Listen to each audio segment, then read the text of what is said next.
Assalamualaikum warahmatullahi wabarakatuh. Salam sejahtera.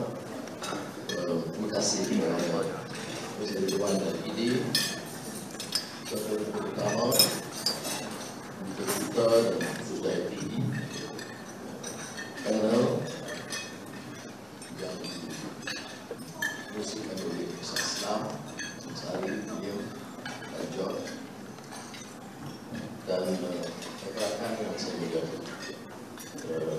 Saya bercadang hari ini untuk melontarkan idea dan pandangan tentang apa yang kita rasa penting untuk negara ini kembali ke depan. Jadi kalau sudah harapkan saya sentuh soal kajang 90, ini bukan ruang. Jadi apa yang saya akan coba lakukan ialah menyediakan satu kerangka besar idea pendorong utama untuk mengangkat semula Malaysia sebagai negara yang gagah ekonominya dan bersatu padu rakyat. Dan tentunya ia akan menjadi juga soal kemampanan ekonomi, soal alam sekitar yang sedang mendesak, dan juga soal kemanusiaan yang menuntut kasih sayang di kalangan rakyat. Tetapi tonggaknya, seperti yang disebut oleh beberapa pembicara tadi, adalah tata kelola kerajaan yang baik, good governance. Tanpa ini, masalah ini dibereskan, kita tidak boleh. So, Excellencies, ladies and gentlemen, during the last 2 years, Malaysia has faced a period of prolonged political instability. We had 3 prime ministers from 3 different parties. The country has not had strong leadership and has suffered from a lack of vision and purpose at a time when clear vision and clarity of purpose was most needed during the pandemic. While the circumstances in the world today call for radical new thinking to safeguard Malaysia's future in a post-pandemic environment, we do not see anything other than a repeat of flawed policies and approaches from the past resurfacing again. These are not views or opinions of politicians critiquing the government. You have heard some of these concerns expressed from the business community, academicians. The same problem that were identified years ago continue to be highlighted as obstacles that prevent us from achieving a more vibrant economy, persistent monopolies in key industries, over-reliance on low-skilled labor, the lack of talent, to name a few. Corruption remains a major factor draining the economy. As a result, our competitiveness has lagged and our peers in the region have surpassed our ability to remain a preferred destination for investment. The consequences of these failures experienced daily by the people of Malaysia: poor access to public transportation in urban areas, despite billions spent on infrastructure projects leading to infuriating traffic jams and hours of lost productivity. Our inadequate provision for public health care, which Jeff Williams referred to, was on display during the height of the pandemic.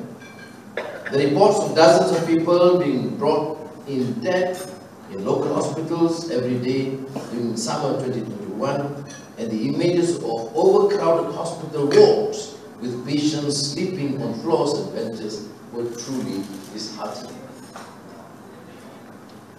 Students have missed almost 2 years of schooling during the pandemic, have yet to see a plan to get them back on track, to ensure that they don't become a lost generation whose chances of obtaining good jobs and earning a decent living are impaired. Our national food security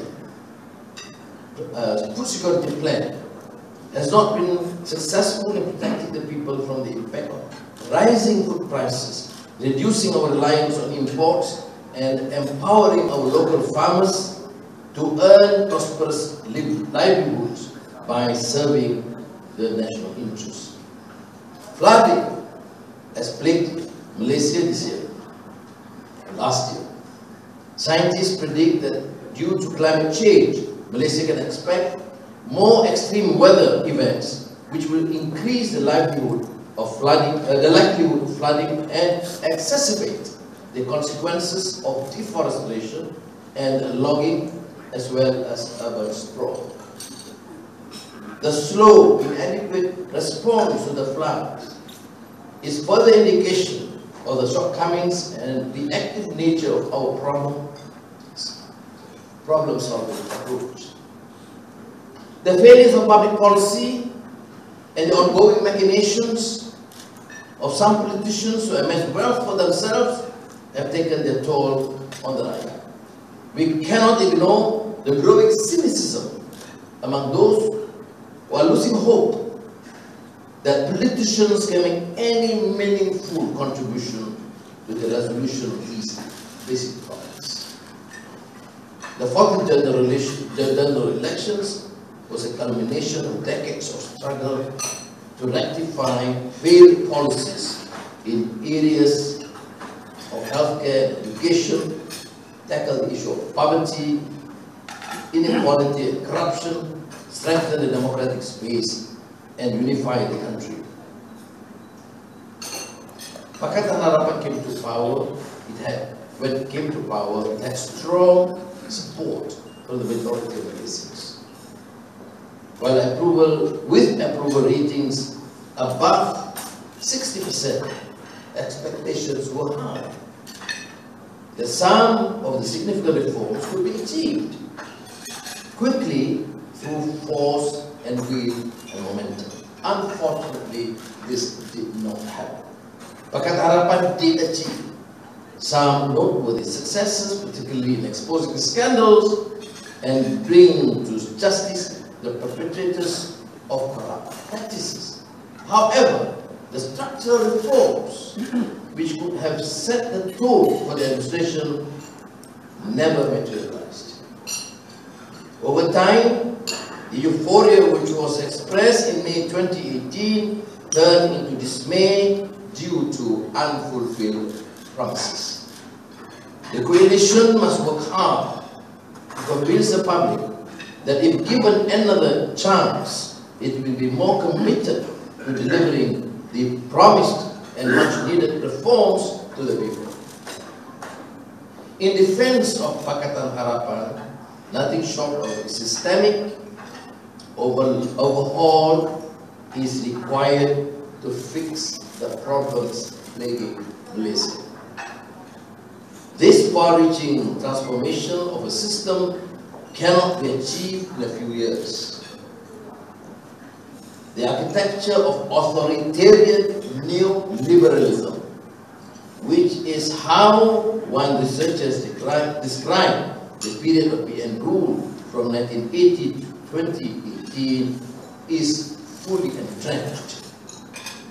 The Malaysian economy is oriented around privatization, trade and deregulation,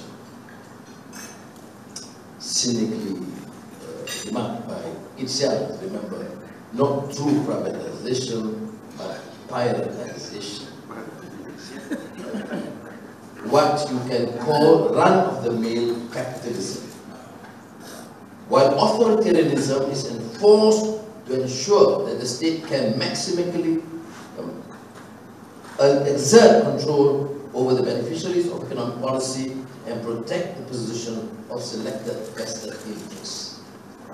Corruption, cronyism, money politics, and rent-seeking behavior that we abhor is part and parcel of this system. It is not simply a case of a few bad apples spoiling the branch. The system encourages, rewards, and protects these bad behaviors. And thousands remain free, untouched, and uninvestigated.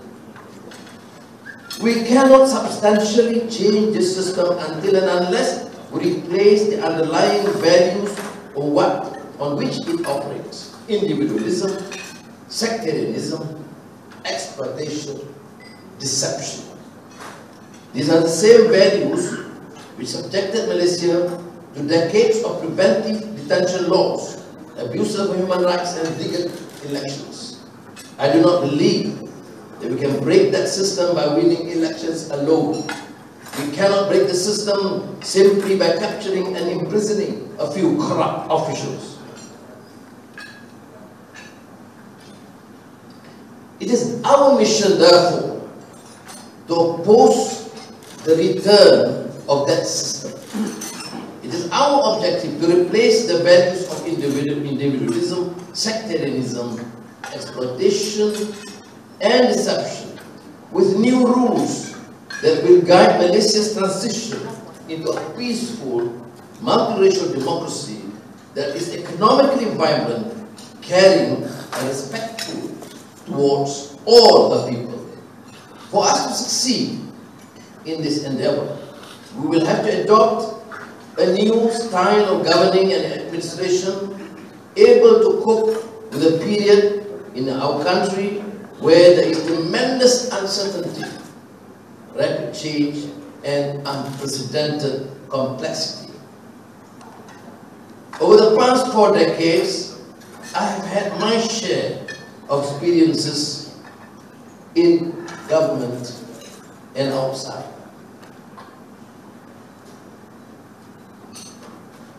Not to ignore more than a decade in solitary confinement. Of course, my eventual confrontation with these excesses landed me in prison and matured the process. I used the time to contemplate what is the manner and mechanisms in which Malaysia will eventually overcome this corrupt, decadent system. Winning elections is one step along the way, but changing the landscape of the corrupt system is another altogether. I devoured voraciously the classical literature of the East and the West, absorbing the wisdom contained therein about human condition, the struggle between good and evil, and the ability of man to overcome adversity and the ability of people to work together for a greater good. I consumed with equal fervor contemporary works on economic development and theories on how to achieve social change. I've invested substantial hours working with development organizations dedicated to formulating innovative accountability mechanisms, academicians, and learning from experts in the fields of climate change, future studies, technology, and innovation, and education. It is based on these experiences I propose a new set of values on which we can start to rebuild this nation. We should begin to reimagine that Malaysia can be what Malaysia can be by looking to what it is that makes us truly Malaysian. In our vibrant multiracial society, this is a task easier stated than done, but no less critical and no less of value in advancing our country and actualizing our potential. The policy Malaysia needs now must focus on the complex reality of our contemporary world and retain our shared Malaysian values. First and foremost, there is an urgent need for Malaysia to embrace transparent and accountable governance. While there is nothing innovative about that per se, without it, we can expect all other efforts for change will fail. This requires a firm commitment to unravel the mechanisms that have allowed and encouraged billions of ringgit to be squandered by the political elite and give tremendous incentive for people to continue to extract rents. These are simple ways to accomplish, there are simple ways to accomplish this that can be done quickly: an expansion of press freedoms, granting parliamentary oversight of enforcement agencies, further enhancing judicial independence, impudence, and ethics.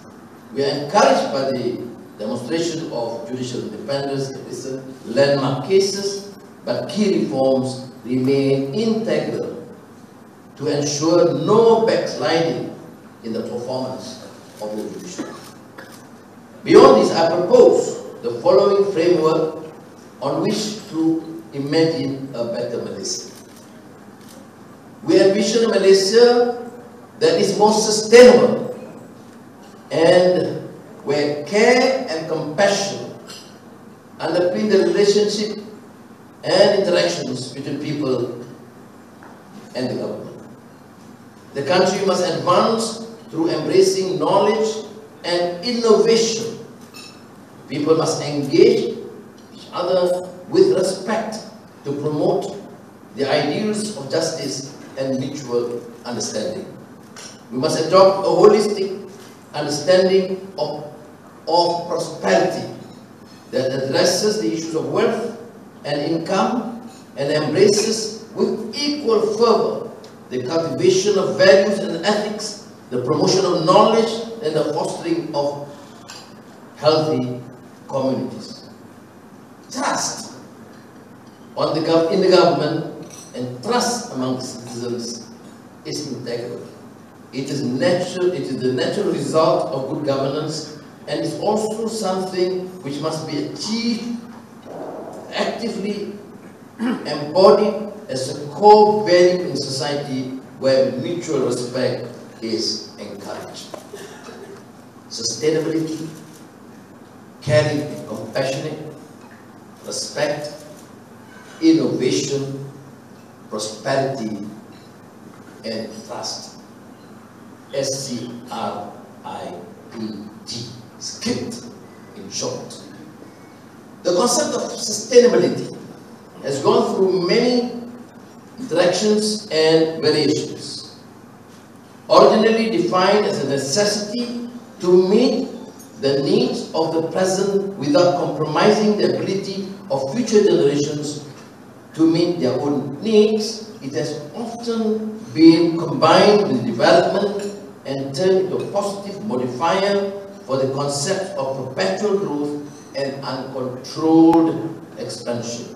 The key question when talking about sustainability is what are we seeking to sustain? Of course, we seek a sustainable ecology and environment for Malaysia. Our rich natural resources, flora and fauna, coastal water resources need to be protected, which means our economic policies and goals must be in conformity with the goals of sustainable futures. Our national climate change agenda is behind the curve. We are neither proactive in adopting a global standards for reducing carbon emissions, nor have we been proactive in compiling a deep understanding of our own contribution to carbon emissions. As a nation with a maritime border and large structures of coastal populations and real estate, the imperative to be prepared for climate change scenarios cannot be overstated. But we need to go further.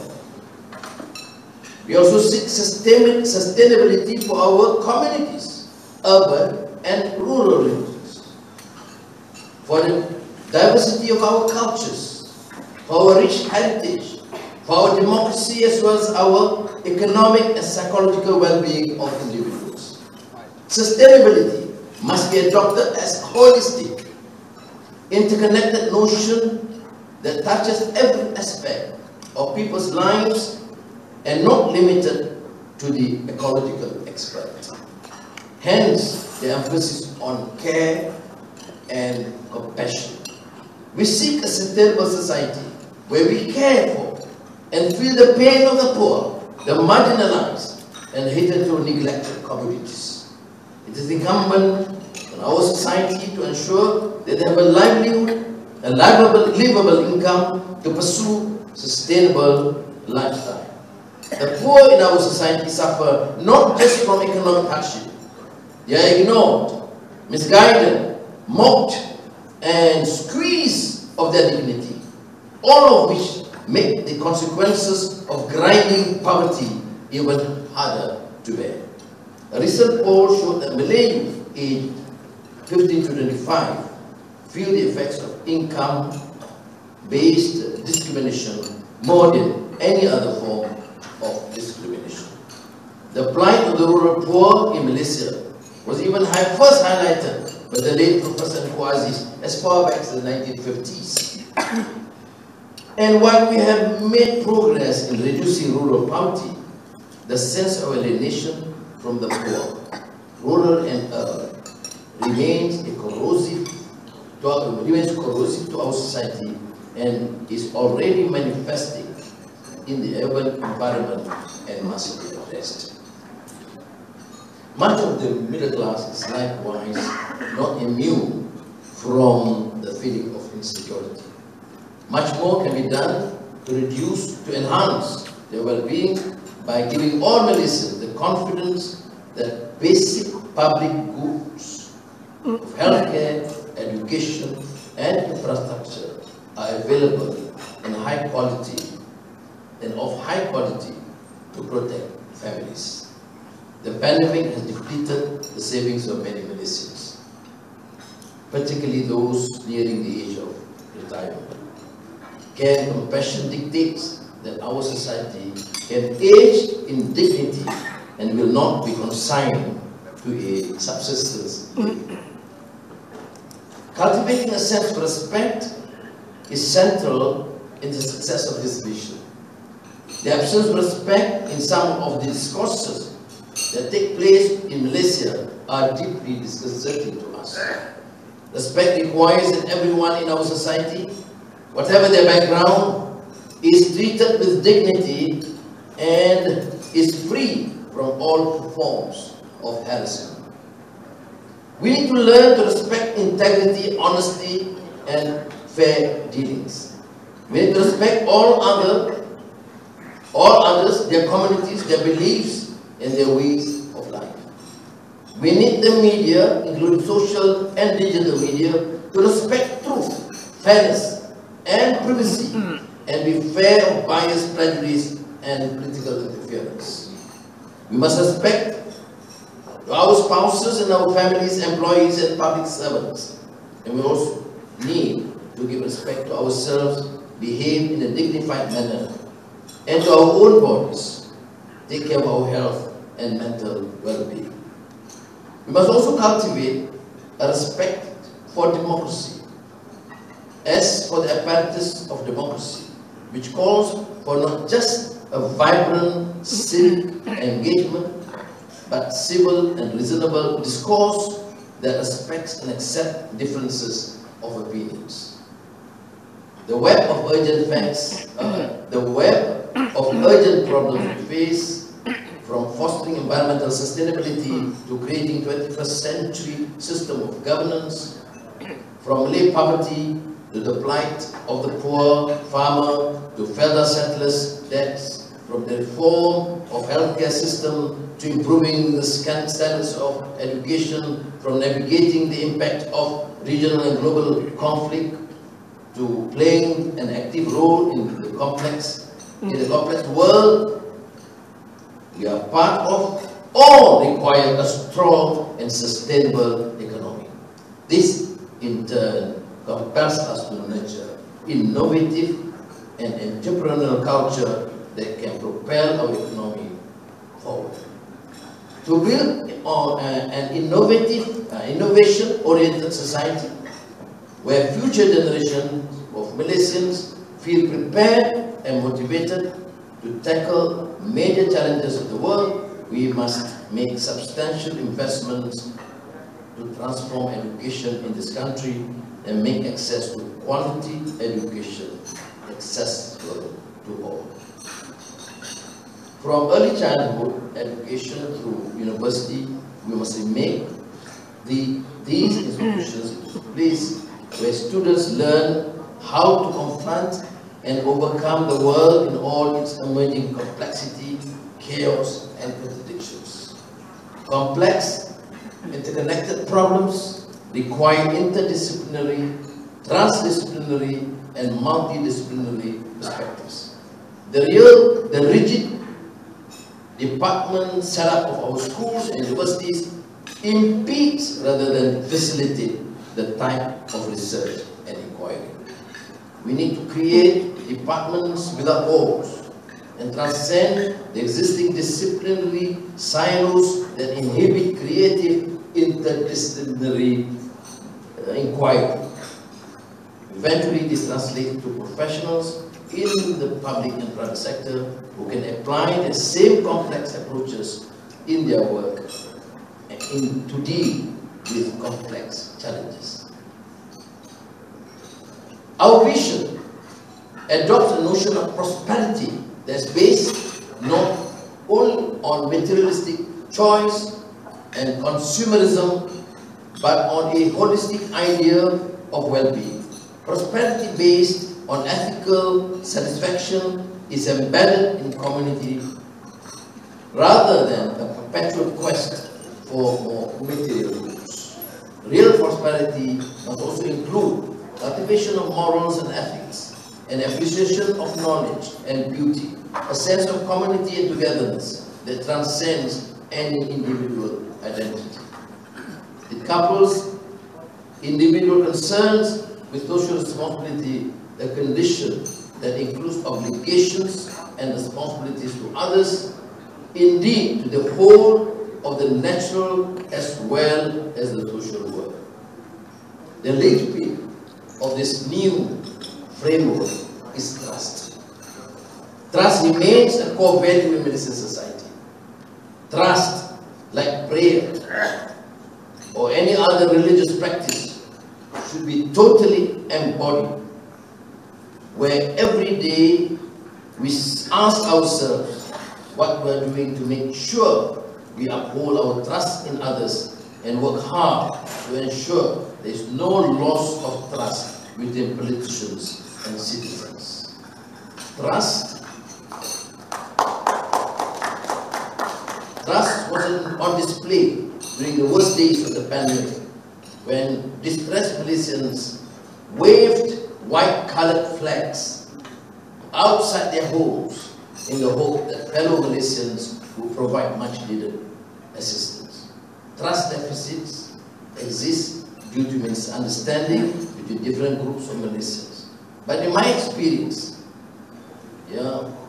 these are overcome through communication and engagement. They are not inherent in our culture, but have emerged due to a failure of policies, flaws in our education system, which can be corrected and the crass manipulation of opportunistic politicians.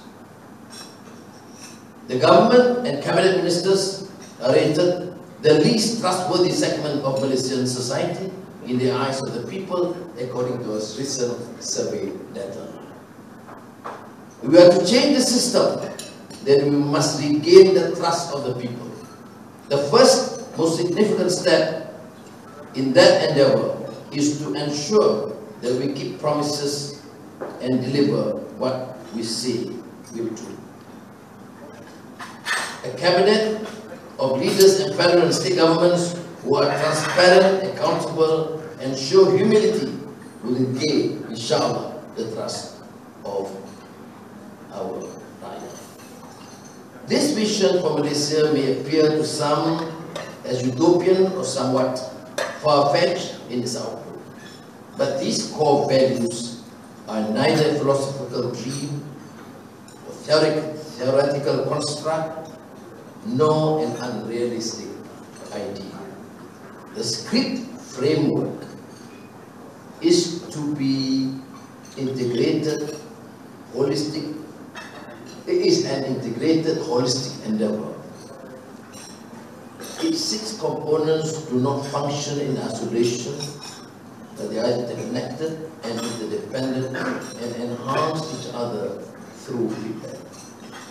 There is a common groundswell that our bureaucracy has become convoluted and simple ideas require complex engagements with dozens of ministries not always working towards the same common goal. This is a consequence of applying conventional thinking to problem solving. What must be instilled in the new cadre of public servants is an appreciation that most of our problems are interconnected and require simultaneous efforts on a number of different issues, a society-wide endeavor, and a deeper awareness of future needs and challenges. I see this as a natural consequence of adopting the right set of values. In his account of early American democracy, Alexis de Tocqueville talked about habits of the heart, the distinguishing character of Americans reflected in their strong family life, participation in religious communities, contribution to local politics, and even leading the schools. He argued that it was these repeated activities which contributed to the strength of American democracy.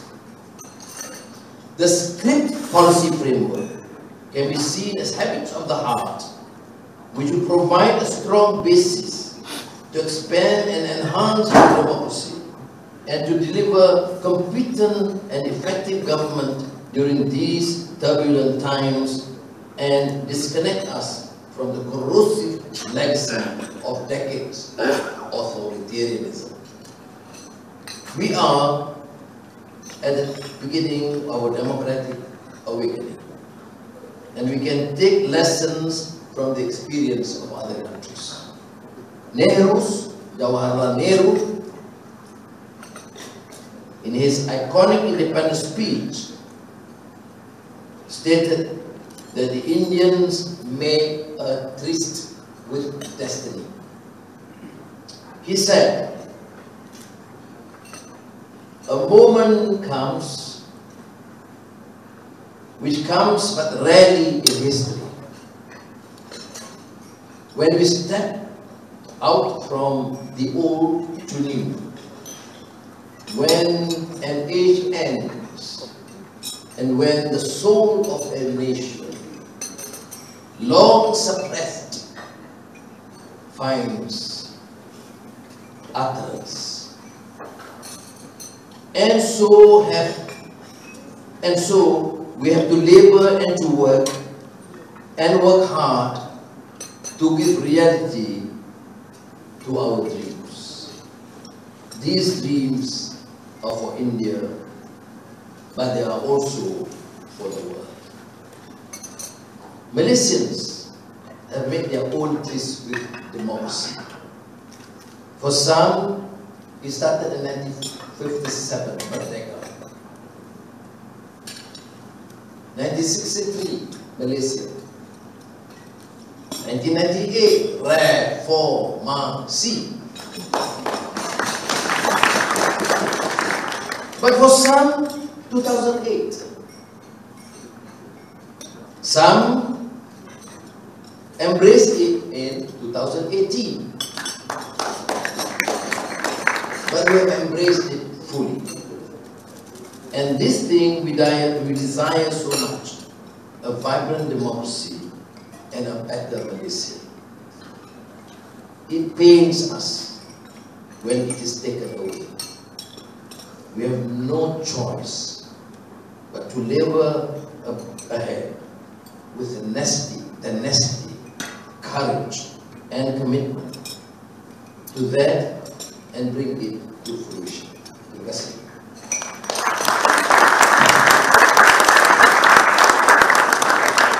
Terima kasih, Datuk Seri. Thank you very much for those words of inspiration and your ideas on how we can move to a better tomorrow for Malaysia. I'm supposed to be presiding over fireside chat. I'm not sure what this entails, but I suppose I'm supposed to ask you a little bit of maybe a few hard questions, because the time has actually moved on. I'm just going to maybe ask one, and then we'll open up to the floor. But I think, as mentioned by Datuk Seri, this is meant to be talking about what was said just now, and questions that are unrelated, I will look at Datuk Seri. If he wants to answer, he will answer, but if not, we will just go on. So, my question, Datuk Seri, what you have stated in script, sustainability, care, compassion, innovation, these are not new. I think, Malaysia has always had wonderful policy documents. They are probably written in the best quality paper when it used to be printed. They are full of color and charts. So, what is it in script that is going to be different? And I suppose, why should Malaysians think that it can be delivered as you have mentioned? First difference is, of course, is drafted from the habits of the heart. He didn't sign vacancy or someone to craft for us. You are right. It's not necessarily a new policy framework, but we have encompassed the whole program, the whole script, to showcase to Malaysia a new Malaysia.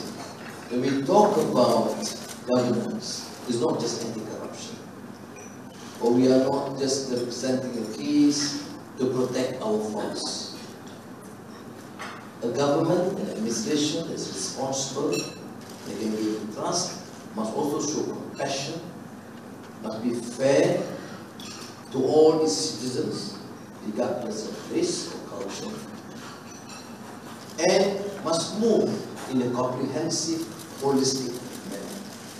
We must represent the conscience of the majority of our people and understand that the agenda to win the elections is not only to form a new government, a new set of cabinet members, but with a clear vision, clear policy, and a clear commitment to a comprehensive reform agenda. Why am I prompted to craft this, to allow for this debate and discussion?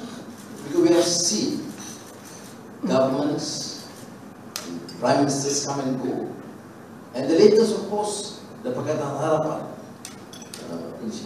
which to my mind was remarkable in terms of the sentiment and aspirations of the Rakyat to prove as for once that a long, corrupt system can fall.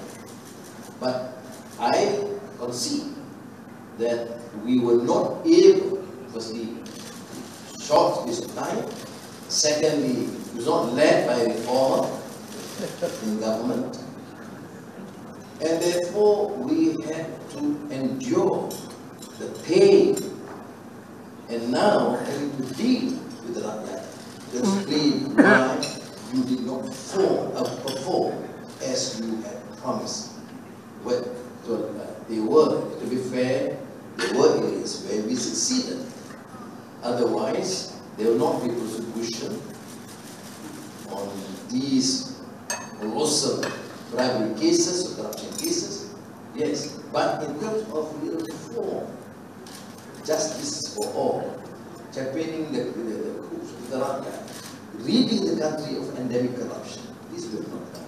That is why I think we need to corrupt. Not a manifesto, which so many promises that cannot be, but a vision, an idea, what entails a development of a country for good governance. And that is why I think we need to start there. Now, if this is now the agenda and accepted by the rakyat, so I'm not talking about political parties, I'm not talking about many candidates. People have to understand that in dealing with governments and leadership, you have to honor this government, you have to portray a new form of leadership, otherwise the country will be destroyed. And if that is now generally accepted and well understood by the rakyat, from a farmer to a worker to a civil servant or public servant to an intellectual, then it becomes an agenda for the nation. And I always say consistently, and I reiterate that despite all the difficulties and tribulations that I personally endure, I always trust in the wisdom of the people and find it Allah subhanahu wa ta'ala. Thank you very much, Datuk Seri. If I can extract and maybe just add my own thoughts to this. We're talking about the need for political will. I think in the past we've had also reports and plans. Political will is very, very central, so we need that political will. People factor, whether they are leaders or whether they are government servants or they are private sector, need to be on board. And then the policies that have to be designed, and I think as mentioned by Noor, it's not only the policies, but then how you move from where we are and how we move towards where we want to go, and that's got to bring everybody along. Okay, so that's as much fireside from me. So the audience, please, we open the last 15 minutes to your questions. The gentleman over here. Is there a mic?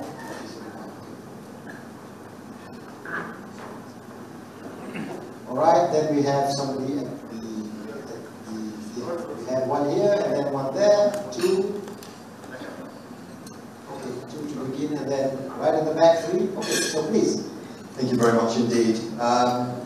If you just state, get your name to record. Steve Hago from Credit Suisse, Malaysia. If you were given the opportunity, what specific 3 structural reforms would you like to introduce? Are your top 3 things that you would like to do given the opportunity? If I also maybe just would add another question, if you have time, what advice would you give to former Prime Minister Malaysia?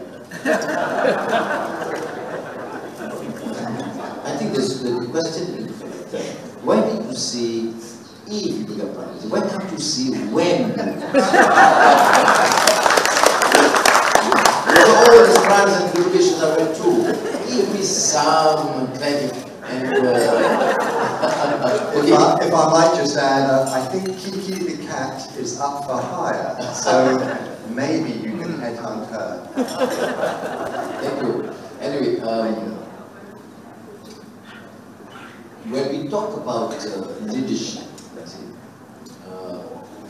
to me, you have to start at the beginning the trust of the people.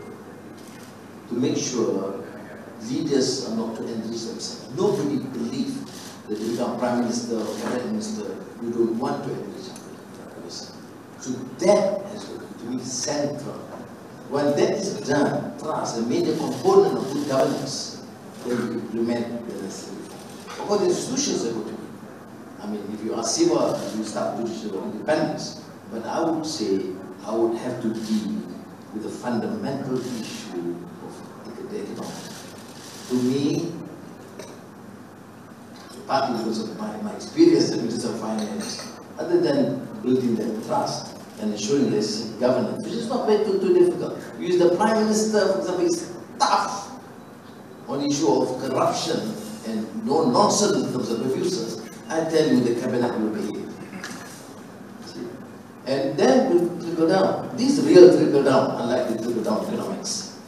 Now, then I will have to focus purely on the economy. How Malaysia is a trading nation, we have to attract investments, we have to give confidence to our domestic players, and I think if that can be done, then we'll propel. But by saying economy, as I said, it is not just unbridled capitalism, which means the concerns of the poor, the marginalized, the Malay fishermen, to the Indian estate workers, to the Orang Dayak in long houses, you must address them to me as a priority. But why I must do it jointly is because you can't just continue the handouts that we are doing today without that policy to enhance and generate economic activity. I think those will be clearly a priority that what any decent government must do. Build the trust, clearly good governance, and deal with economic issues as a major priority, whatever it takes and requires to be done to attract investments and to gain that confidence in Malaysia as a trading nation. You talk about the 1990s that some have referred to. I mean, yes, I was there. I mean, of course, a stable government, but a clear policy. You state very clearly, you want economic development or not. You want investments or not. We don't have a choice. Because as a trading nation, as a developing country, we need investments. But we must stop these excesses of commissions, of billions wasted. If you look at the Auditor General's annual report, and a series of scandals, that's why I quite disapprove of this over-emphasis on the Najib case alone.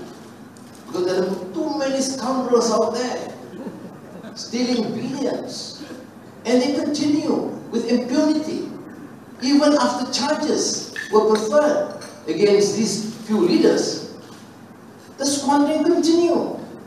You know what? Because they believe they can be protected, and there is still doubts about the competence and professionalism of the agencies, also, enforcement agencies, including the Anti-Corruption Commission.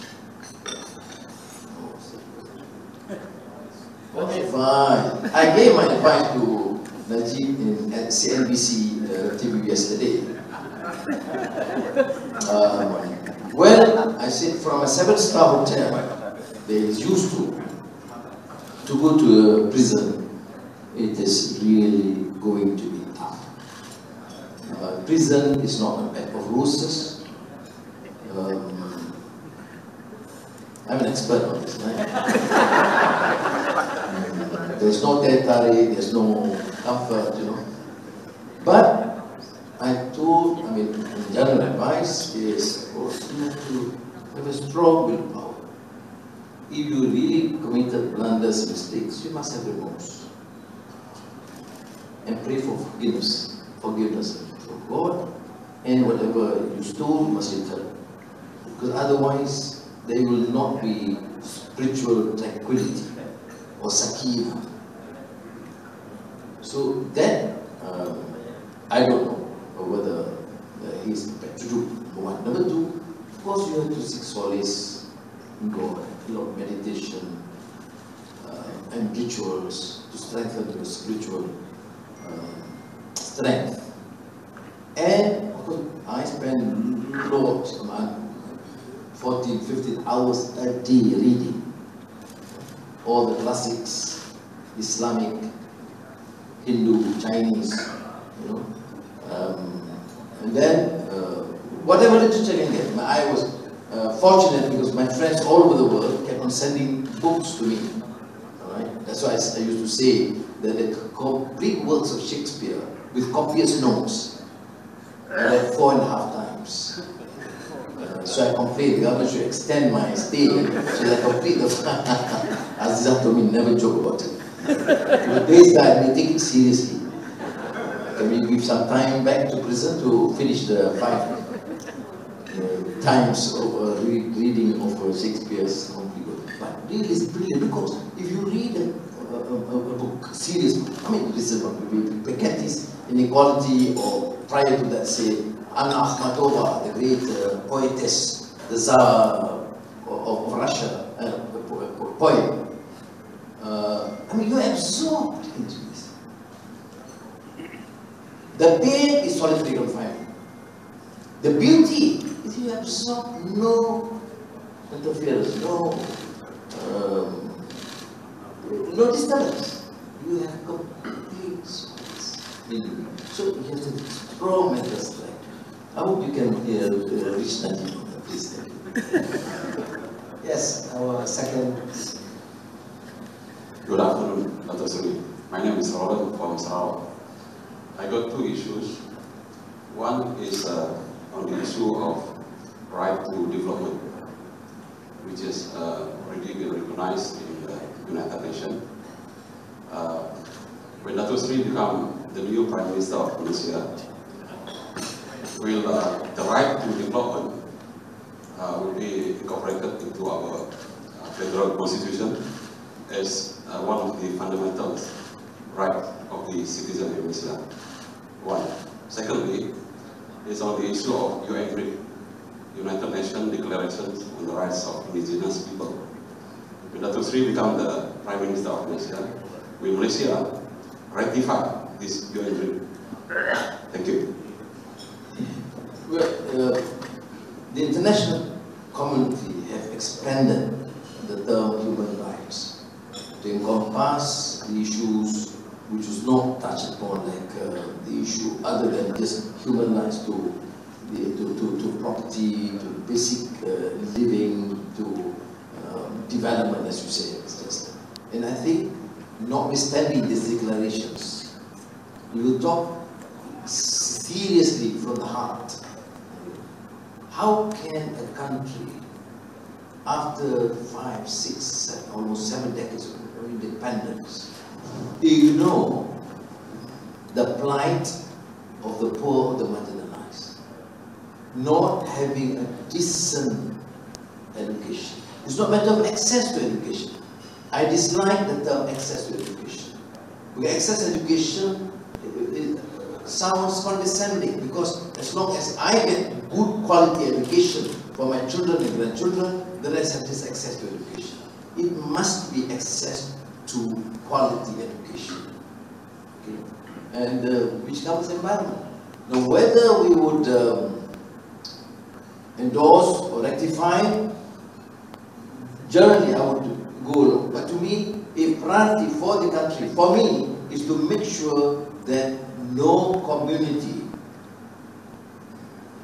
race or regions should be ignored or marginalized. This is again, Aslam is aware, it's not something new. I remember economics in the 50s, 60s talk about it. The issue of neglect.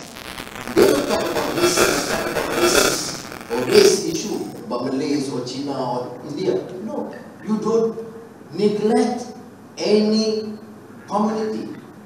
That you were referring to mainly Semenanjung at the time, Peninsula. But now if you extend it to Sabah Sarawak, is the problem now that people are expressing so much anxiety, anger and frustration because they feel that they're being neglected. Or they say, no, we're not neglecting. Here's the funds expanded. I was Prime Minister for 8 years. We don't believe in this funding. We have to talk about what is there for the rural community. You can say, I've spent $50 billion for education. But you look at that school, that's been largely ignored and marginalized.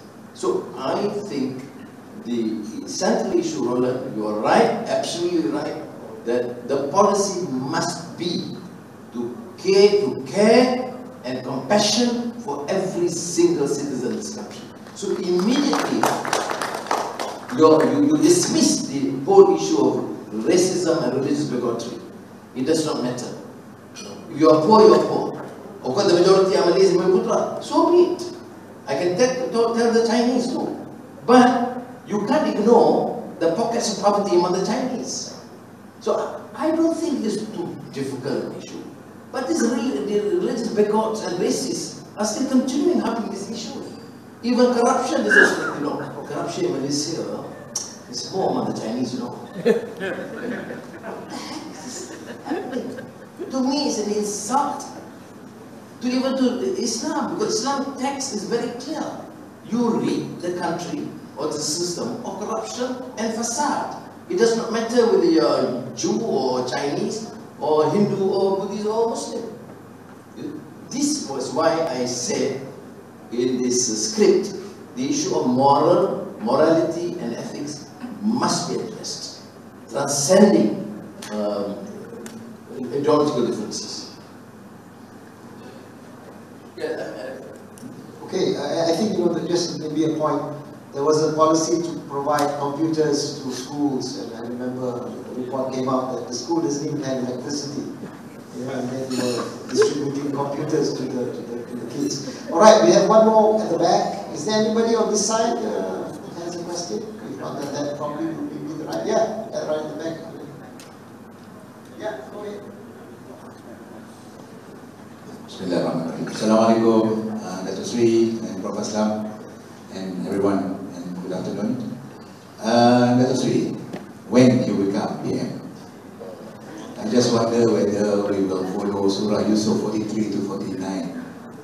Because I just wonder, since 1974, as to quote Dr. Noor just now, we had the resources, oil and gas.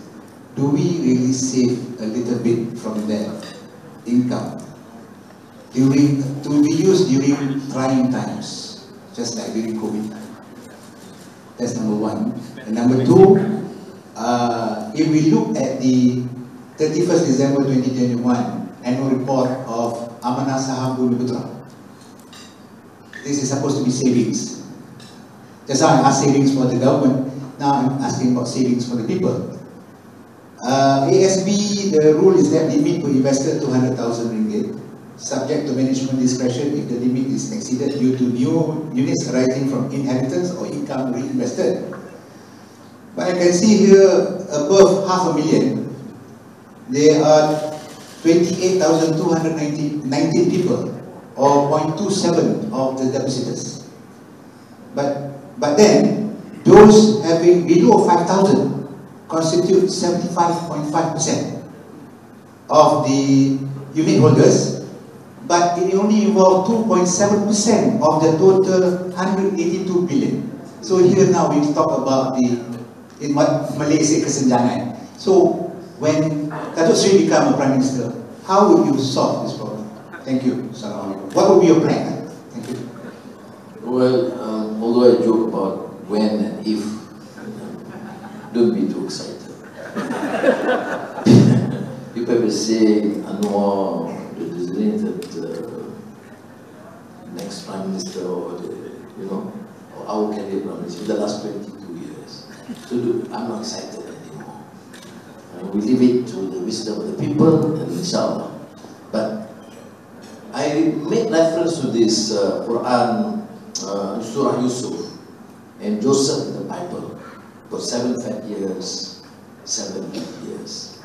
It doesn't take a great economist to think about it. But to suggest that at the time, it's not to little reporters of Noksari and Geoff Williams, they are great economists. And they are consistent with these ideas. At the time when we achieved generally comfortable sort of growth scenario in Malaysia, I made reference to this, and many of my colleagues were unhappy because when I made this is during one of the speeches in 93 and 94, when we had surplus. So I said, you must always remember in the Quran and in the Bible, 7 fat years when you prepare a scenario when things may not be estimated, and we did that. So that's why we created all this kumpulan wang amanah negara, kumpulan wang amanah pencen, all those years. We start backing up the money, otherwise my boss at the time just believed in spending on all these mega projects. So we started creating these institutions to help. That is preparing for the future. I don't think the story should be taken as a story, but also a lesson to be learned. So I think it's a great wisdom if you refer to this and learn. There's no harm in preparing for any eventuality, you know, for the 70 years. Kita dalam masa ekonomi jenuh atau melimpah dengan ekonomi gersang. That's why I used between the 7 years and the 7 days period. And fortunately we did that. So when people do compare, for example, Malaysia and Korea and Indonesia and Thailand, I think they don't look at the fundamentals. We had at that time surplus budget, and we set up institutions and kept the money there, and that helped us ease the pressure after the crisis, 1778 crisis. But notwithstanding that, I mean, you talk about savings. It's true. I am a Bumi Putra. When you look at the Bumi Putra schemes, it is still enriching the very rich Bumi Putras. That is why in Parliament, consistently, I've been appealing to the government. Help the Bumi Putras for God's sake. But try and think of a new policy and learn from our excesses of the past.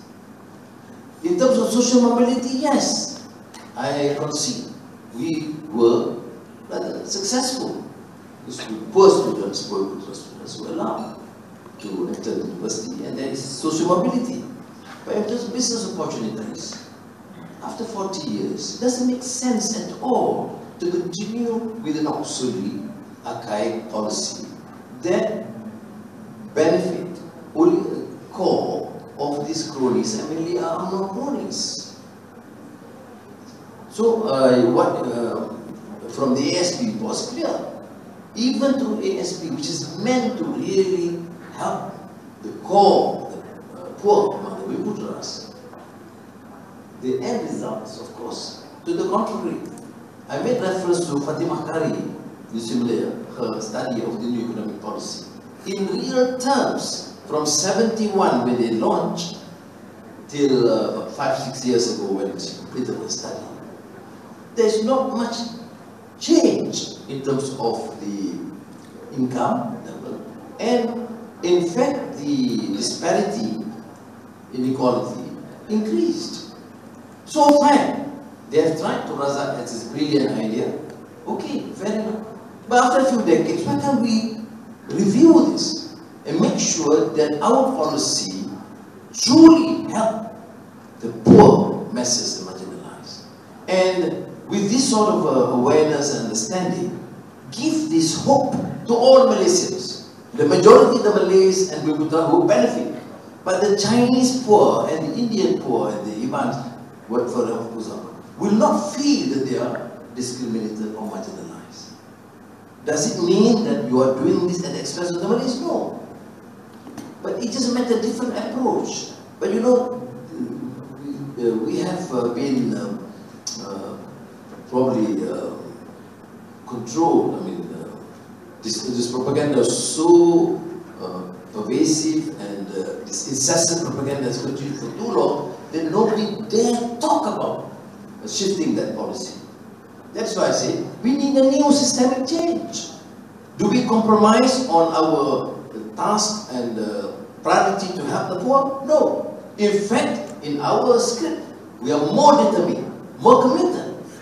The only thing is that I'm not talking about Wiputera policy, but it's not in any way the expense of Wiputera policy. In 2007, when I introduced this Malaysian economic agenda, I tell you, many of the Malay intellectuals, civil service, my colleagues, were furious. See, Anwar, you are supposed to be a Malay leader, Muslim leader, and suddenly you come with this policy at the expense of the Malays.